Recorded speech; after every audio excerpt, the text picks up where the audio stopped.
Kita beralih ke informasi lainnya, pemirsa. Warga Kabupaten Pali saat ini memiliki tempat wisata yang lagi hits, yaitu Sungai Biru.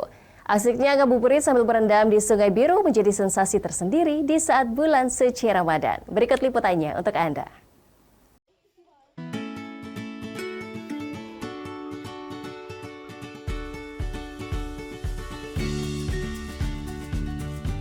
Memiliki air yang jernih dan berwarna biru membuat wisata alam yang lagi hits di Kabupaten Pali ini tak pernah sepi.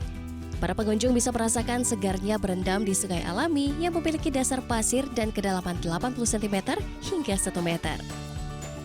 Batang Hari Air Biru, begitulah namanya, yang terletak di Desa Betung Selatan, Kecamatan Abab, Kabupaten Pali, Sumatera Selatan. Wisata baru yang satu ini lagi menjadi primadona warga Kabupaten Pali dan sekitarnya. Apalagi di bulan Ramadan ini, banyak pengunjung yang datang dari Kabupaten Pali yang hanya ingin sekedar ngabuburit dan merasakan segarnya berendam di Sungai Biru di sore hari.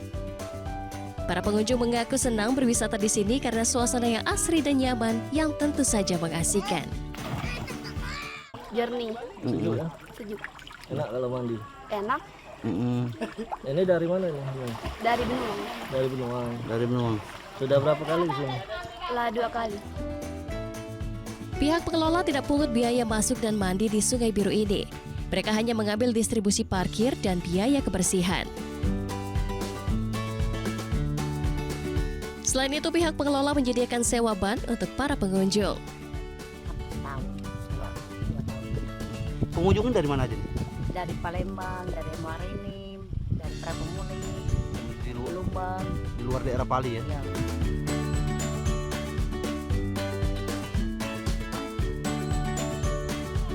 Biasanya pengunjung akan membludak di hari libur.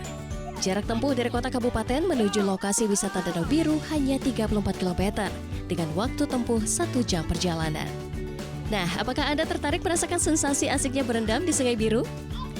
Dari Pali, Bisron Silvada, iNews melaporkan.